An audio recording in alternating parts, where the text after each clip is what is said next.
Lakini tumesoma kitabu cha Luka, ariko dusomye igitabo cya Luka sura yake 8 ibice 8 22 murongo wa 22 kisha mstari ya 25 kugera kuri 25.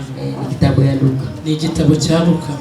Kama tunaweza saidiana, umemaliza? Niba twafashanya, niba murangije, unaweza funga Biblia yako. Wafunga Biblia yawe, alafu nitege sikio, hanyuma ukantega amatwi. Nani amini damu yako na msalaba wako Yesu, Mwokozi wangu wa pekee, napata yote kwako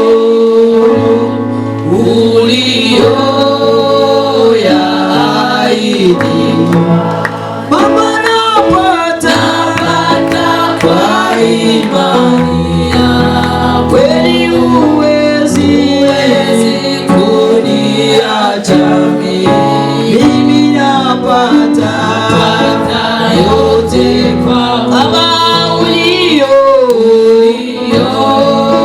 ulioyaahidi.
Tunezerewe Imana kuko turi hagati muri mwe. Tunafurahia Mungu kwa kuwa katikati yetu. Twongeye kunezererwa Imana kuko Imana yaturaritse uduterane. Tunafurahia Mungu kwa kuwa ametualika kusanyika. Ndabwira abantu ko ntago abari ibintu byoroshe. Naambia kwa watu haiko vyepesi. Ushobora kubona ko ari ibintu byoroshe kuri wowe, ni vyepesi kwako, ariko mu byukuri ntago abari byoroshe. Kwa kweli haiko vyepesi. Abantu bahuye n'ibizazana bitandukanye, wamekutana na jaribu ariko twebwe kuba duteranye uyu munsi, lakini sio kwa tumekusanyika leo, imbaraga z'ubuntu bw'Imana, nguvu za neema ya Mungu. Ndio mpamvu nyavuga ngo icyubahiro ni cy'Imana. Ndio maana nasemaka sifa zirudilie. Rero tushimye Imana kuko Imana yatujyanye Kigali. Tunashukuru Mungu mwenye alitubeba Kigali. Twagiye Kigali kwa gatanu. Tulienda Kigali siku ya 5. Nubwo wenda umwanya wo gushima Imana utaragera, hata kipindi cha kushukuru hakifika, ariko ni occasion reka mvuge, lakini ginzi nimepata occasion cha Imana himbazwe. Nashukuru Mungu atuweze kunezererwa Imana. Nafurahia tena Mungu. Twagiye Kigali. Tulienda Kigali. Byukuri byari ibintu bikomeye cyane. Ilikuwa vitu vya nguvu sana. Ariko twabonye imbaraga z'Imana. Lakini tuliona nguvu za Mungu. Nari mfite iteraniro Kigali. Nilikuwa na ibada ya Kigali. Cyangwa se igiterane Kigali. Nilikuwa na mkutano Kigali. Kiminsi 3. Ya siku 3. Imana yarahabaye. Mungu alionekana. Nageze Kigali. Nilifika Kigali. Umunsi wa mbere ndatangira igiterane. Siku ya kwanza nikaanza concert. Umunsi wa kabiri ntangira igiterane. Siku ya pili nikaendelea. Umunsi wa gatatu. Siku ya 3 ndarwara. Nikagonjwa. Indwara bikomeye cyane. Nikagonjwa sana. Ariko Imana yarahabaye. Ni Mungu alionekana. Shimye Imana ishimwe. Shukuru Mungu apewe sifa. Haleluya. Amen. Haleluya. Amen. Mujye mudusengera nkuko musanzwe mudusengera. Uko natuombea kama vile mnatuombea. Kandi Imana ije baho umugisha. Mungu akuwe na wabariki. Umuzanya amazi Imana imuhe umugisha. Mungu mwenyewe mtu ameleta maji, Mungu abariki. Naringiye kuvuga ngo mutugurire amazi. Nimetaka sema mtununulie maji. Imana imuhe umugisha. Lakini Mungu abariki yule ambaye amekuja na maji. Amen. Amen. Ikindi kandi kingine muzihangane mujikaze abantu bagura zino papier batu bibanozaka hizi papier muzongere kuzigura musiongeze ziuza mujye mugura izindi z'ubundi bwoko mukwe Mungu unauza ingine kalite izadufasha itatusaidia. Amen. Amen. Tusomye ijambo ry'Imana. Tumesoma neno la Mungu. Nasomye ijambo ry'Imana. Nimesoma neno la Mungu. Ijambo ry'Imana ni ukuri. Neno la Mungu ni kweli. Ijambo ry'Imana ni ubuzima. Neno la Mungu ni uzima. Ijambo ry'Imana lirabohora. Neno la Mungu linafungua. Rero byambabazwa n'abantu na uzunikishaka na batumva ijambo ry'Imana. Benye masikio yake neno la Mungu. Batumva ijambo ry'Imana. Benye masikio yake neno la Mungu. Bakumva iby'abantu. Anasikia maneno ya watu. Ariko reka nongere nibariza abantu. Lakini acha niulize tena watu. Kukitumva abantu cyane. Tunasikia watu sana. Kumva Imana. Kuliko kusikia Mungu sana. Reka mbabwire. Acha niwaambie. Nabonye yuko hari ibintu bitatu Imana idushakaho. Nimeona kuna vitu tatu Imana tunataka. Ni ibintu byoroshye cyane. Vitu vyepesi sana. Iki ni Imana idushakaho ikigenzi. Tunatafuta kwa kiasi. Niko twakumva ijambo ryayo. Kusikia neno lake. Ikintu cya kabiri nabonye. Ya pili kia nimeona. Niko twakumvira umwuka wera. Roho Mtakatifu. Ikintu cya gatatu nabonye. Nimeona. Ni umugisha w'Imana. Baraka za Mungu. Kuko ni itanga umugisha. Yeye anabariki. Rero ibyo bintu bitatu. Bila vitu tatu. Ntabwo tujya tubyitaho. Hatubiona. Ariko tukita kuby'abantu gusa. Tunaonaka kubya watu. Ariko Uwiteka Imana shimwe. Lakini wa milele ashukuriwe. Uyu munsi. Kwa kuwa siku ya leo. Uyu munsi. Leo. Turaza kwita kuby'Imana. Usika na bya Mungu. Uyu munsi turita kuby'Imana. Leo tutaona bya Mungu. Impamvu tutasubizwa ni yishi. Kinatumaka tusione. Impamvu tutagirirwa ubuntu n'imbaraga z'Imana ni yishi. Kinatumaka tusione neno. Impamvu Mwuka Wera atamanuka muri twe. Kinatumaka Roho Mtakatifu muri twe ni ikihe. Impamvu tutabona umugisha w'Imana ni ikihe. Impamvu tutumva ijambo ry'Imana tusikie neno la Mungu. Amen. Amen. Tujya tubwirizwa buri munsi. Tunahubiriwa kila siku. Tukumva ubuhamya bw'abantu. Tunasikia ushuhuda wa watu. Yewe ushobora kuba utaramvisha ubuhamya hano. Ariko abantu bajya babona ku YouTube cyangwa se ahantu hatandukanye cyangwa se mu nsengero zitandukanye ariko ujya wumva imikorere y'Imana kandi ujya wumva imbaraga z'Imana ariko kubera ko imbaraga z'Imana zitakubaho. Kwa nini nguvu za Mungu hazikwake ndani mwako? Umuntu ufite umutima mubi hagati muri twe, mtu mwenye kona roho mbaya kati yetu, umva muri we mutima we uboshwe. Niko najisikia ndani mwake roho yake umutima we uboshwe. Nasikia roho yake kabisa atubabarire. Atusamehe. Anzubabarire. Usamehe kwanza. Mbere yuko nurangiza kubabarira, kisha kusamehe, biragufasha kumva ijambo ry'Imana. Itakusaidia kusikia neno la Mungu. Biragufasha amasengesho y'umunsi. Na itakusaidia kwa maombi ya siku ya leo. Najua siku ya leo hari neza imbaraga z'Imana. Kuna neema ya Mungu gufashwa n'Imana. Na kuna kusaidiwa na Mungu. Nasenze nijoro. Nimeomba usiku. Imana ni Imana. Nikamwambia Mungu mpamvu abantu batasubizwa ni iyi. Nini natumaka watu basije. Yesu ashimwe. Amen. Imana yambwiye. Mungu akaniambia. Kumvira abantu. Nijue mnasikiaka watu. Imana kuliko kumsikia Mungu. Ariko icyingenzi cyako kukubwira muri aya masaha. Ya samani nataka nikwambie. Ndashaka ngo wumvire Imana. Nataka umtii Mungu. Iyo umuntu yumvira Imana. Wakati mtu anasikia Mungu. Aunubitsa bw'imbaraga z'Imana. Anaonaka utukufu wa Mungu. Iyo umuntu yumvira Imana. Wakati mtu anasikia Mungu. Abona gukomera kw'Imana. Anaonaka nguvu za Mungu. Iyo umuntu yumvira Imana. Wakati mtu anasikia Mungu. Bwana asifiwe. Amen. Haleluya. Amen. Mureke kumvira abantu. Usisikie watu. Kumvira Imana. Ukwe nasikia Mungu. Iyo umuntu ari umukristo. Wakati mtu ni mkristo. Abafite itandukaniro. Kwa kiko na tofauti. N'ibindi byose. Na vingine vyote. Kuki tuba mu nzu y'Imana. Nitugira itandukaniro. Tusikwe na tofauti. Kuki tuba mu nzu y'Imana. Tukasa n'abantu bo hanze. Tunafanana na watu wa nje. Paulo yaravuze ngo Paulo amesema twe ntabwo tukira abacu tuko betu. Ngo twigenge. Sema tujiongoze. Ahubwo Umwuka w'Imana. Roho Mtakatifu. Ugomba kugenga muri twe. Kuki mutumvira Umwuka w'Imana. Kugira ngo mubone umugisha w'Imana. Sema mpate baraka za Mungu. Hari abantu benshi basenze. Kuna watu wengi wameomba. Hari abantu benshi babwirijwe. Wengi wamehubiriwa. Hari abantu benshi bahanuriwe. Wengi wametabiriwa.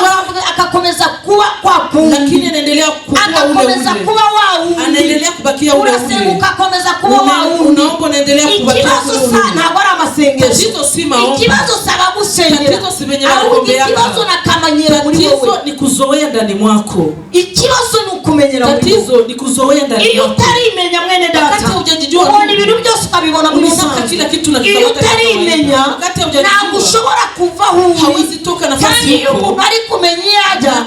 Birakorohera. bikorohera. Ikibazo nizo turi kumenya iyo tuva ariko tumenye iyo tujya. Ndakutangariza muri iki gitondo menye uburyo cy'usenga, menye uburyo cy'ubana n'Imana. Umuririmbyi wa 318 avuga ngo kubana n'Imana ni igiciro, kandi Imana ikiduhumuriza, Imana ikaducyaha, Imana ikabana natwe. Rero ndakutangariza muri aya masaha, naravuga ijambo ngiye kuvuga, ndagutangariza ngo shaka Imana. Ko ku mutima wawe uhamya n'Imana yuko usenga Imana, ese mutima wawe nta bindi wishizemo cyangwa se nta bigirwamana wiremeye mu mutima wawe. Utuntu akiremera kamana, akiremera kangaka, undi nawe akiremera kangaka, kandi akajya mu rusengero. Reka mubwire ngo n'imyambaro wambaye cyangwa se imyambaro wambara ishobora kukubera ikigirwamana.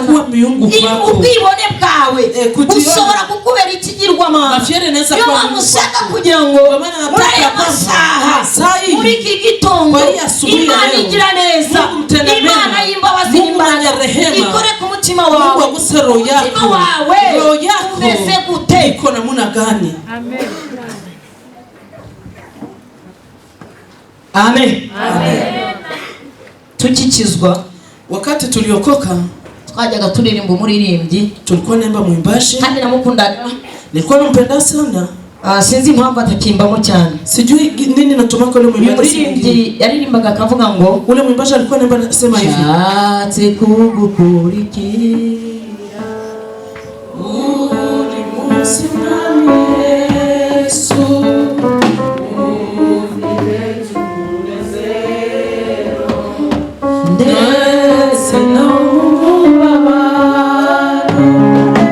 Amen. Amen. Twajyaga turirimba uwo muririmbyi, kandi baririmbye uwo muririmbyi ukumva ko gusabanya n'Imana, ukumva ko hari icyo ushaka gukurikira. Ariko muri iyi minsi dusigaye dusenga ariko dufite ibyo dukurikira. Reka mubwire mwene data, nimba ari Imana ukurikira mu gihe cy'umubabaro, mu gihe cy'umunezero, igihe cyose, nabwiye abantu bushize, ndababwira ngo Imana yacu izarindiza hari abantu bashonje, atarudia na watu bangali njala. Amen. Amen.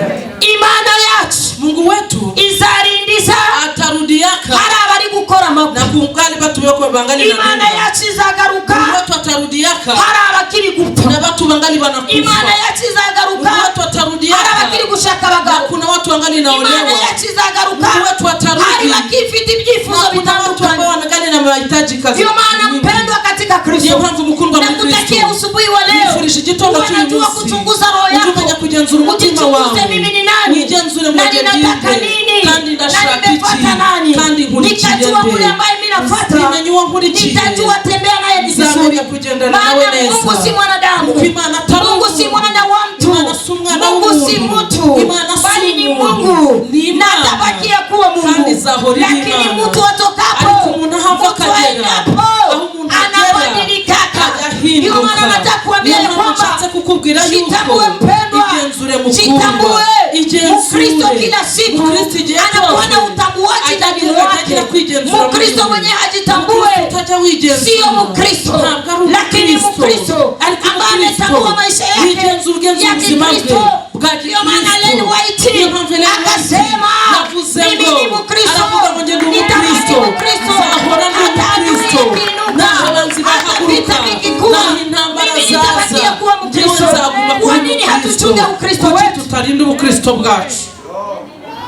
Kwa nini hatuchunge Ukristo? Niki gituma tutarinda Ukristo? Watumishi, bakozi b'Imana, kwa nini hatuchunge Ukristo wetu? Niki gituma tutarinda Ukristo bwacu? Wakristo tumetukanisha Mungu, abakristo twatukanishije Imana, watumishi tumetukanisha Mungu, bakozi b'Imana twatukanishije Imana, tunatumikishwa na zingine nguvu, abashakazi turi gukoreshwa tumeacha Mungu wetu anatukaniwa. Lakini acha niwaambie na nyinyi Wakristo, musikie Mungu, mwumve Imana, na musikie neno la Mungu, kandi mwumve ijambo ry'Imana. Neno la Mungu wakangwa na buri kintu cyose, iyo mwumve ijambo ry'Imana nta kiguhungabanya, Ushatse kuza kuguhungabanya uramubwira ngo nipishe shetani. Maana mimi siko wako. Mimi ni wa Mungu. Abantu bafite ibikomere, abantu bafite ibikomere muri twe kandi bakomerekejwe n'abakozi b'Imana. Abantu bafite ibikomere, abakozi b'Imana bakomerekeje. Hari abakristo bafite ibikomere bakomerekejwe n'abakozi b'Imana. Reka mbabwire abakristo, mukomere, mukomere, mukomere. Imana ije guhemba, Imana ije guhana, Imana iraje, Imana iraje bene data. Niyo mpamvu ushaka kugusabira ngo ujye ugenzura umutima wawe, ugenzura umutima wawe. Niba ufite n'icyo gikomere ugikure muri wowe, ukiondoe ndani mwako. Amen. Amen. Jambo ry'Imana, neno la Mungu atubwira ngo ikizira cyaingiye ahera. Natuambia sema kibaki shaingia fasa. Ariko mzee ikizira cyaingiye ahera. Lakini kizira kishakaingia patakatifu. Pastor, Yesu ashimwe. Mwani kwa imbaraga. Mungu akujaze nguvu. Uyu mugabo wajya afite Kigali kaza gutera. Huyu papa anatokea Kigali anakia kusanyika. Kishuri tikeye, analipa transport yake, akazi. Anakuya. Umbishika abakozi b'Imana bagiye mu rugendo. Amesikia watumishi wa Mungu wameenda msafari. Atese mukecuru kunaniwe. Akasema mbona mama unachoka? Iwe niho nari nagiye gukora igiterane. Kwake njoo nilikuwa nilienda fanya concert. Aravuga atese mukecuru kunaniwe. Mbona mama unachoka? Reka nanjye manuke. Acha na mimi nikuje. Mungu akubariki papa. Reka mbabwire. Acha niwaambie. Icyamba abakozi b'Imana. Kwa kunipa watumishi wa Mungu. Tufashanya gutyo. Tunakuwa nasaidiana hivi msafari. Inaweza nisaidia. Ikibazo abakozi b'Imana. Lakini tatizo watumishi turasenyana. Bako na bomoana. Turimo turasenyana. Tuko na bomoana. Wa Kristo reka mbabwire. Kristo acha niwaambie. Ese kubera iki? Kwa nini? Umuntu ashobora kuza. Tunaweza kuja. Akakubesha. Anakudanganya. Uno harimo abantu bakomeretse imitima. Bafite ibisebe kubera abakozi b'Imana. Wana bidonda juu ya watumishi. Bafite ibisebe. Bako na mukozi w'Imana akaza akakubesha. Akakugira ngo Imana irangiye ngo anakuambia Mungu ananiambia utakufa. Ubundi na kweli si utakufa. Si utakufa. Unajua kama utakufa? Utakufa. Unajua kama utakufa? Sasa nakubwira ngo Imana irangiye ngo nikakia kwambia Mungu ananiambia kura mwiyo pantalo. Toshe ile pantalo. Kuremo niyo mweto. Toshe na vile viatu. Nibwo utari bupfe. Njoo hautakufa. Iyo zaba ari Imana. Itakuwa kweli ni Mungu. Imana irangiye. Mungu ananiambia. Uko Imana ibwiye. Yagize Mungu ananiambia. Mugitondo urapfa. Asubuhi utakufa. Ubundi se ntago uzapfa. Si utakufa tu. Ubundi se ntago turi intumbi. Hatuko maiti. Umuntu utarakira Kristo ni utari intumbi. Mwenye hayapokea Kristo ndio yako. Ariko wakiriye Kristo. Lakini yote ambaye amepokea Kristo arapfa. Anakufa. Yarangiza gupfa kazuba. Kisha kufa na kufufuliwa. Amen. Bwana sifiwe. Bakozi b'Imana. Batumishi ba Mungu. Muramenye. Mujilinde. Turi kwiherezo ry'isi. Tuko kumwisho wa dunia. Turi kwiherezo ry'isi. Tuko kumwisho wa dunia. Buri muntu wese agenzure. Kila mtu yote achunguze. Buri muntu wese yigenzure. Kila mtu yote ajichunguze. Buri muntu wese. Kila mtu yote agenzure uburyo atari gukorera Imana. Achunguze jinsi iko natumikira. Nabwiye abantu Kigali zo mundi. Niliambia watu Kigali ngo imyaka mfite ndayizi. Namwambia bambia miaka niko na 50 na. Tuliko miaka 50. Ariko noneho. Lakini iyo sigaze. Mimi nabakia nani? Tayonzi. Niyo mpamvu ngomba gukora n'umwete. Napaswa tumika na bidii. Kandi nkakora n'ukuri. Na mimi natumika na kweli.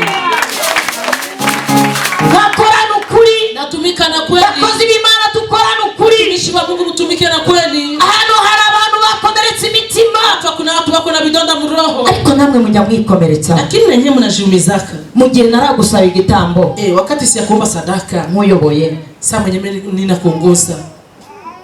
Uyo akava Kigali. Huyu anatoka Kigali. Akagusaba igitambo. Anakuomba sadaka. Atakuyoboye. Na hakuongoze. Bwana sifiwe. Amen. Ukamwumvira. Unamusikia. Tarangurira n'akabido kamata. Na hawe nuziaka hata akabido kamaziwa. Wahura n'ikibazo. Unakutana na shida. Ninde uzajya kukibwira? Nani ndio tendaka mbele? Bwana sifiwe. Amen. Amen. Amen. Mukomere rero. Mukuwe ngufu. Abantu bose barimo hano. Watu wote beko. Ziko ngewe nasenze nijoro. Nimeomba usiku. Ndiko abantu bakomeretse. Kandi bakomerekejwe n'abakozi b'Imana. Babagira ngo Imana iravuze kandi itanavuze we. Wasema na hakusema. Azabona ishano. Atalaniwa. bazabona ishano, batalaniwa, bazabona ishano, batalaniwa. Imana irabwiye, Mungu ananiambia, uko Imana ibwiye, Mungu ananiambia, uri kunyumva wewe, uko unanisikia wewe, Imana irambwiye, Mungu ananiambia. Haribira umucuruzi, Kwa kweli uko mchuruzi?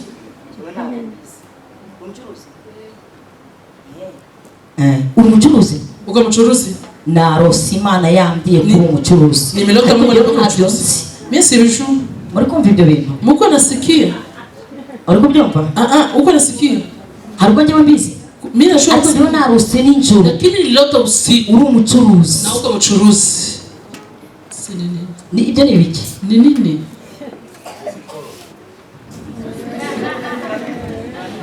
Ariko Imana yambwiye. Lakini Mungu aliniambia ubucuruzi bwawe, uchuruzi yako ntabwo buri kugenda neza. Habiko napitembea bien. Ntabwo buri kugenda neza. Biko natembea bien. Imana yabimbwiye. Mungu aliniambia. Ikindi kandi kingine Imana yambwiye. Mungu aliniambia uzane ulete ku musozi. Twende ku mulima. Ariko iyo misozi mujyamo bakozi. Ile milima munendaka ko batumishi ya Mungu. Iyo misozi mujyamo. Ile milima munendaka ko. Ntabwo ari bibi. Haiko mubaya. Kujya gusenga si bibi. Kwenda kuomba haiko mubaya. Si bibi. Haiko mubaya. Njya mu misozi. Nendaka ku mulima. Ariko namwe abakristo. Lakini nanyi bakristo. Mujya muca ku bakozi b'Imana. Mujya mubicaho. Munashifunaka ku batumishi ya Mungu. Mujya mubicaho. Munabawaka. Murabica. Amen. Amen. Bwana sifiwe. Amen. Imana yambwiye. Mungu aliniambia uzani ibihumbi kuya na elfu. Ndakugira harya ni hehe? Nitakwendea. Nigezwe uyu ngo. Kanyarira yigeze ubu ngo. Nitenda nakutakwendea kunyakanyarira. Ndakwendea kuyo. Imana yambwiye. Mungu ameniambia. Imana yambwiye. Mungu aliniambia. Ariko mfite Imana yambwiye. Lakini sikia Kenya Mungu aliniambia. Imana yambwiye ngo. Mungu aliniambia. Hatike mfite. Sina transport. Kandi ni wowe ugomba kunyishyurira. Wewe ndio tutanilipia. Nimubona batangiye kuvuga gutyo. Ukaona banaanza sema vya vile. Ujyushiraho interrogation. Naho uko natia kauli kakipoya kanisa. Ariko niba ntabasabiye tikano muri kanisa. Kama sikombaka transport hapa mu kanisa. Ngo ndagiye. Aseme naenda. Kandi no kuri njye kubasengera. Kwa kweli nendaka na kubombea. Bwana sifiwe. Amen. Ariko reka mvuge ijambo ry'Imana. Lakini acha niseme neno la Mungu. Ariko ndabasaba kugira ngo na waomba buri muntu wese, kila mtu yote ufite igikomere mwenye iko na kidogo turutse ku mukozi w'Imana, kenye kimetokea kumtumishi wa Mungu. Ushobora kuba ari kuri iki, inawezekana ni mimi, ushobora kuba byarakorewe mu rusengero, inaweza kuwa umefanyia mu kanisa. Reka mbasabe ngo na waomba mutubabarire, mutusamehe.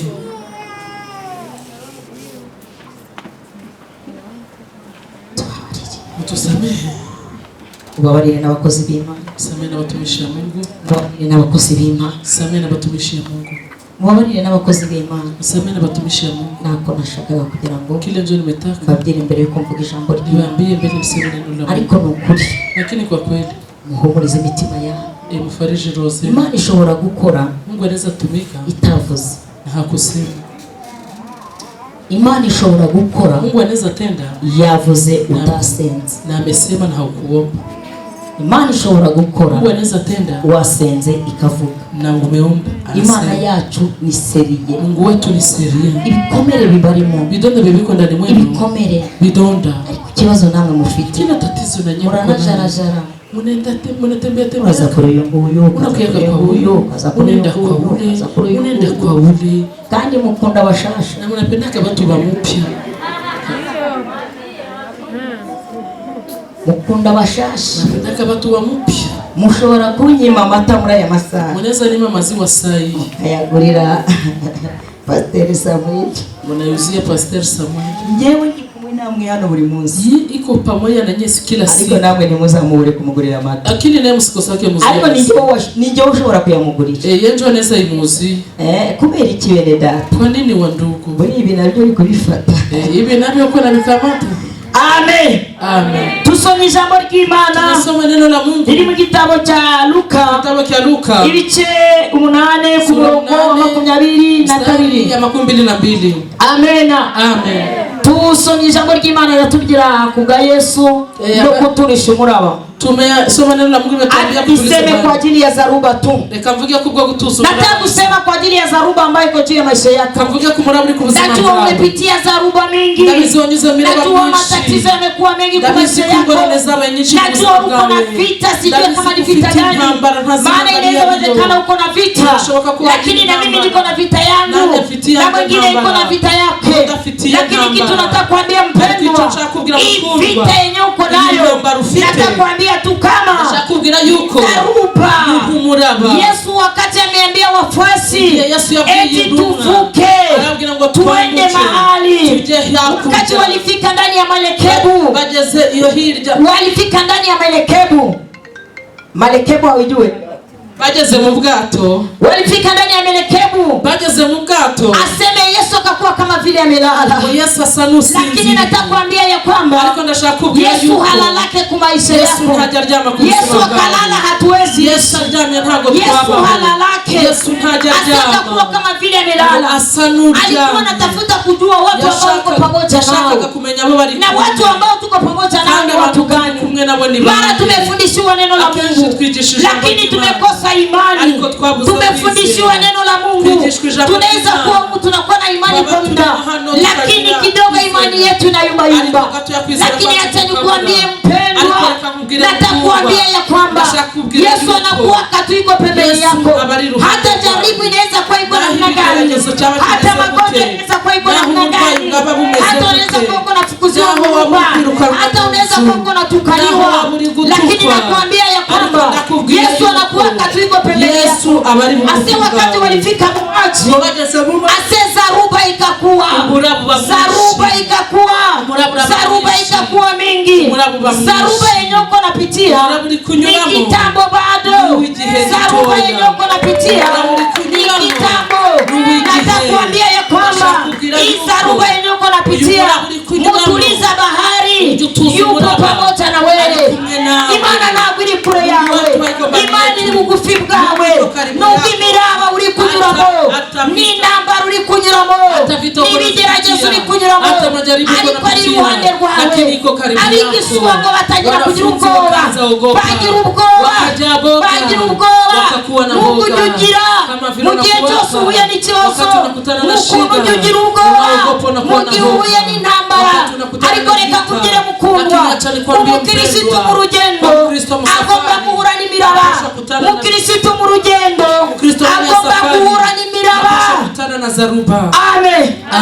Iyo umuntu atahuye n'imiraba, wakati mtu akutane na zaruba, ntabwo uri umukirisitu. Haupaki uko mkristo. Imana ishobora kugushyiraho ngaho, Mungu anaweza kutia pale, ikagutestinga, anakutestinga. Kandi mumenye ko Imana namjua kwamba Mungu igitestinga akakiza kacu. Anatestinga wokovu yetu. Imana igitestinga akakiza. Imana igitwigisha muri urugendo. Mu gihe cyose mu rugendo, utifuza kwigishwa n'Imana, utigishwa n'abantu, utafundishwa na watu. Utigishwa n'abantu, kama watu wakufundisha, utigishwa n'isi, na dunia itakufundisha. Amen. Amen. Amen. Amen. Hallelujah. Amen. Abigishwa ngo Yesu arasinzira. Yesu akasinzira. Amaze gusinzira, kisha kusinzira, umuraba wamwishi mu mazi. Zaruba ikakuwa nyingi ndani ya maji. Zaruba ikakuwa mingi sana. Wamwishi mu mazi. Zaruba ikakuwa nyingi. Hanyuma abigishwa, kisha wanafunzi batangira kutakaza ibyiringiro. Wakaanza poteza imani. Batakaza ibyiringiro muri bo. Poteza imani ndani mwao. Imana yavuganye nawe, kama vile Mungu amekuambia. Ariko muri aya masaha, lakini sasa unatakaza ibyiringiro, ukatangira gucheka ngo ese ni Imana yavuganye nawe, ese ni nde wavuganye nawe, ese n'abahanuzi. Reka kubwire ngo mu gihe cyose ukibona ko abahanuzi aribo bavugana nawe, hakuna kenye kitatimiaka kwa maisha yako. Mu gihe cyose ubona ko abahanuzi aribo bavugana nawe, wakati yote unaona kama nabii lakini bishobora gusohora ku buzima bwawe, ariko numenye ko ari Imana ikora kama ni Mungu anatupisha, bizagufasha kandi bizakugirira umumaro, na itakufalia. Umuraba ngo bamwishi, zaruba ikakuwa nyingi, batangira kugira ubwoba, batangira kugira ubwoba. Reka mutangarize muri aya masaha, ubwoba mu mutima wawe, nuko umuraba uri iruhande rwawe, ariko nakubwira ngo kuri ubwoba, umuneshi wanesheje ari iruhande rwawe. Naho amagambo y'abaneshi ku buzima bwawe, naho ubona ko byacitse, ubundi Imana wananiriwe, kwenye wewe umechoka. Amen. aho wananiriwe, kwenye umechokea, aho wananiriwe, kwenye umechokea, ni Imana yacu. Ndio kwenye Mungu wetu anatumikia hapa. Tira mugenzi wawe ngo aho njyewe nananiriwe, mimi nimechokea, ni Imana igiye gukorera. Ikibazo niko tutajya tuhumba Imana, ntabwo duha Imana umwanya kugira ngo Imana ikore. Reka mubwire mwene data, reka Imana ikore mu mwanya wayo. Nari maze iminsi mfite ijambo rinezeza umutima wanjye, riri kunezeza cyane, rimbwira ngo buri kintu cyose kigira igihe. Uwo ni Salomo wanditse iryo jambo, aravuga ngo buri kintu cyose kigira igihe. Niba utazi igihe cy'Imana, wowe wanakibwirwa n'iki? Uretse Imana yonyine. Rero hari abantu bajya bashaka kugira ngo ibihe byabo aribyo bikoreka mbere y'igihe cy'Imana, ariko nureka igihe cy'Imana kigakora, Imana ikora gushaka kwayo mu buzima bwawe. Reka Imana ikora igihe cyayo, ureka Imana izikorera igihe cyayo. Bene data, ureka Imana igikora, kandi iyi Imana ikoze abantu babona ko ari Imana yakoze. Ariko iyo wishakishirije inzira yawe ishobora gushira umunsi, inzira yawe uyu munsi ishobora gushira, ariko Imana yasatuye inzira y'Imana ikigaragara muri babandi bagusuzugura, muri babandi hahandi Imana ikigaragara kandi ikagaragaza imbaraga zayo. Umuraba uba mwinshi mu nyanja, ubwato bushaka kurengerwa, ubwato bushaka kurengerwa. Reka nkubwire mwene data, reka nkubwire muvandimwe, ubwato urimo njyewe ntabwo nzi. Marekebu ambayo uko ndani, ubwato urimo mimi siyajui. Je, ntabwo inaweza kuwa uko mu marekebu ya shida ndani ya nyumba yako, waba uri mu bwato bw'ikibazo mu rugo rwawe, inaweza kuwa ni marekebu, waba uri mu bwato bwo kwirukana, inaweza kuwa ni marekebu, waba uri mu bwato ya kupata fiansaye wanaume wanakukataa, kubona abagabo bakakwanga, inaweza kuwa marekebu, waba mu bwato ya kuimba mkorale lakini hautakubalika, ariko ntiwe na wangepa umefanya mwaepo ukora ibishoboka byose. Inaweza kuwa marekebu ya maneno ya watu ambao wanakusema, inaweza kwa haitani marekebu gani, sinitaye ku bwato, lakini acha nikwambie mpendwa, ariko reka nkubwire, unaweza kataliwa na watu, lakini Mungu hayakukatana watu, Mungu hayakukatana. Ni zaruba njoo uko napitia, ni zaruba njoo uko napitia, na hii zaruba wakati wa Mungu kienea, Mungu anaondoaka, Mungu anaondoaka, Mungu anaondoaka. Nimeimba mwimbaji ambaye anasema hivi, nakupenda Bwana Yesu, wewe wanisikia niombapo, na tena wanipa jibu la maombi. Hakuna mtu mwenye anaweza kupa jibu la maombi, hakuna mtu mwenye anaweza kujibia, hata Bwana yako hawezi kujibia, hata rafiki yako hawezi kujibia, hata ndugu yako hawezi kujibia. Anaweza kujibia leo, lakini kesho itakuwa namna gani? Kuna watu ambao wamekataliwa ndani ya jamaa zao, kuna watu ambao wamekataliwa ndani ya society, kuna watu ambao wamekataliwa ndani ya quartier. Acha nikuambie ya kwamba hiyo ni dharuba uko napitia. Kuna watu wanaweza kukatana, ile ni dharuba yenyewe uko napitia. Rafiki yako anaweza kukatana, ile ni dharuba, lakini Mungu hayakukatana. Niko nakutangazia sahihi, natakwambia ya kwamba kuna yule ambaye anatulizaka, kuna yule ambaye anatulizaka, kuna yule ambaye anatulizaka. Atafika ku probleme yako, aiambia sewe probleme, tulia.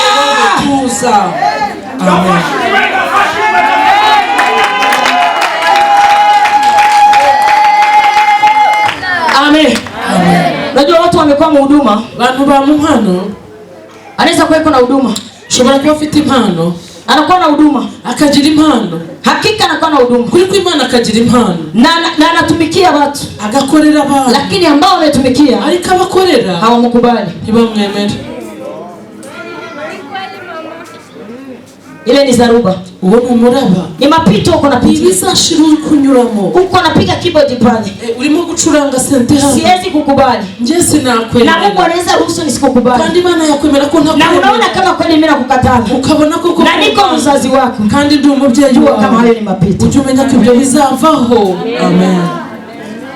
Ni mapito uko napitia. Ni ibizashira kunyuramo. Unaweza kosa kazi leo. Wabura kazi uyu munsi. Haiko tu haujue omba. Ntabwo ari ukutazi gusenga. Haiko tu nabii alikutabiria bongo. Ntabwo ari uko abahanuzi bahanuye ibyo. Hapana. Hoya. Izaruba tu uko napitia. Umuraba uri kunyuramo. Ni zaruba mpendwa. Ni umuraba mukundwa. Ni zaruba. Ni umuraba. Siku moja naongea na dada. Musumwanganira n'umukobwa. Kamwambia dada habari zako. Ndabaza ngo amakuru yo mukobwa. Kaniambia mama ni mazuri. Arambwira ngo amakuru ni meza. Kamwambia Mungu ananiambia habari zako sio mazuri. Ndambwira ngo Imana irambwira ngo amakuru si meza. Habari yako sio nzuri. Amakuru yawe si meza. Akaanza lia. Tangira kurira. Nikamwambia uko mu malekebu. Ndamubwira ngo wowe uri mu bwato. Uri mu bwato. Wakati mtu iko mu malekebu. Igihe umuntu ari mu bwato. Wakati uko ndani ya malekebu. Uri muri ubwo bwato. Na wana yako hata umwambie kitu. N'umugabo wawe niyo wamubwira ikintu. Haizi kusikia. Ntiyakumva. Na bibi yako kamwambia kitu. N'umugore wawe wamubwira ikintu. Haizi kusikia. Ntiyakumva. Hata watoto unaweza waambia kitu. N'abana wababwira ikintu. Ntibakumve. Unaanza sitafuta ko probleme yenye haiko. Ujya wishaka ikibazo udafite. Mungu mimi ndio niko namna gani? Mana njyewe nteye. Inaweza uwezekana mimi ndio mubaya. Shoka ko ari njye. Hapana, haiko ndio mubaya. Oya ntabwo ari wowe mubi. Uko mu malekebu. Uri mu bwato. Na kama ujue kama uko ndani ya malekebu, kandi niba utazi kuri mu bwato, utajichafula. Uziyanduza. Watu wengi wanajichafua kanisani. Abantu benshi bariyanduje mu rusengero. Akakutana mama Betty pale kumlango. Yahura na mama Betty hariya ku muryango. Siko na probleme zake. Kubera afite ibibazo bye. Amekuya iko na hasira. Yaje afite uburakari. Anakuya mbele ya Mungu. Akazi imbere y'Imana. Ni vraiment. Jewe rwose. Ni vraiment. Jewe rwose. Hapana. Oya. Hakuna mwenye anasirikia Mungu. Nta urakarira Imana. Hata usirike. Naho warakara. Mungu atabakia Mungu. Imana izahumira Imana. Hata ukufe. Naho wapfa. Tunakubeba. Turakujyana. Unajua leo probleme yenyewe iko. Urabizi kiri uyu munsi. Leo probleme yenyewe iko. Kibazo kiri uyu munsi. Ni tuko wasirimu Gisenyi. Nuko turi abasirimu Gisenyi. Lakini watakuwa natuzika mu rugerero. Ako bazajya baduhamba mu rugerero. Amen. Kwenye kaburi yako watu hawatakuwa naiona. Ahimva y'abantu batazajya bayibona. Tulikuwa pale mu vile. Twari hano haruguru mu tulikuwa mu vile hapa mu Karundo. Twari hano mu mujyi hano mu Karundo. Na vile ya Goma. N'umujyi wa Goma. Leo ni rugerero. Ariko uyu munsi turi mu rugerero. Unajua probleme yenyewe uko nayo. Uzi ikibazo ufite? Au yajijua. Nturimenya. Amen. Amen. Haleluya. Amen. Umura wangu wamwishi mu mazi. Zarubeka kuwa nyingi ndani ya maji. Wamwishi mu mazi. Zarubeka kuwa nyingi mu maji. Wamwishi. Ikakuwa nyingi kabisa. Iyo uri mu muraba. Wakati uko ndani ya zaruba. Kureba. Hakuna mwenye anakuonaka. Buri muntu wese akureba. Kila mtu anaonaka. Akakureba mu kibazo. Anakuonaka ndani shida. Wajya no kumuvandimwe. Sasa unaenda na kwa ndugu. Akaona kuje kumusaba. Anaona nukia Mungu. Kandi ushobora kubutaje no kumusaba. Neza ko hawendi na kumuomba. Wewe uje no kumugisha inama. Wenda tunaenda muomba na shauri. Ariko akakubona hehe? Anakuona muri cya kibazo ile shida cy'ubwato ya malekebu.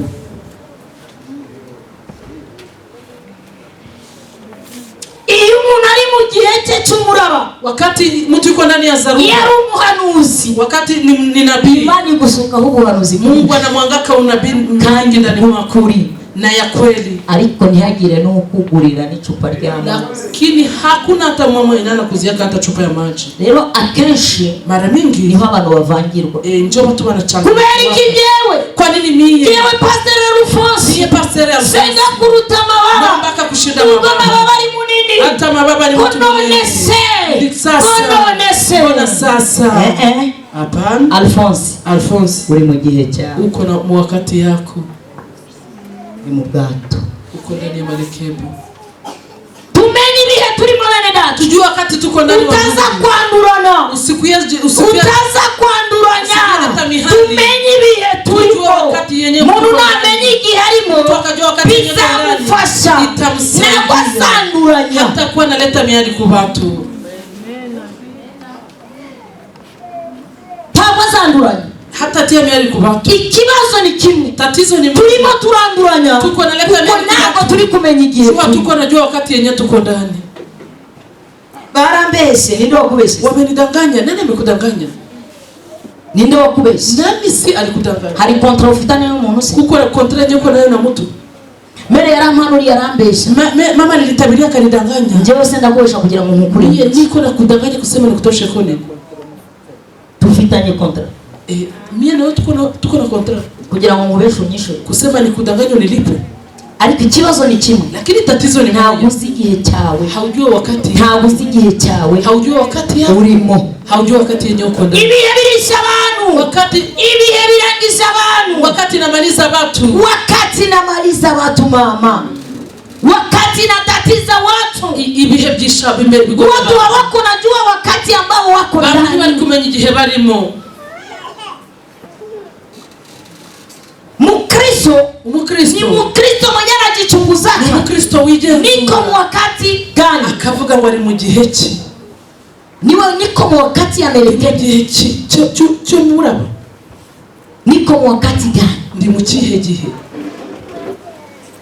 na ukajua wakati uko, kandi umenye igihe urimo, hauwezi pigana na mtu, ntiwarwana n'umuntu. Bamvuze wewe hawata kusema sasa hizi bananisema, ntabwo baza kuvuga muko mie bananitiana ku radio, je bamushyikira no kuri radio, mimi nakuwa kumishapi, mimi nakuwa kuweshense, mimi nakuwa wapi RTNC, meweko wanakusemea wapi, ariko wewe bari kukuvugira, wanakusemea mu quartier, ari kuvugira ahantu tuyi, utapigana sasa na warwana na wende pigana nabo basi, yendo rwane nabo, tuone kama hawatakusema, turebe ko batari bukuvuge. Ni wakati tu, ni igihe gusa.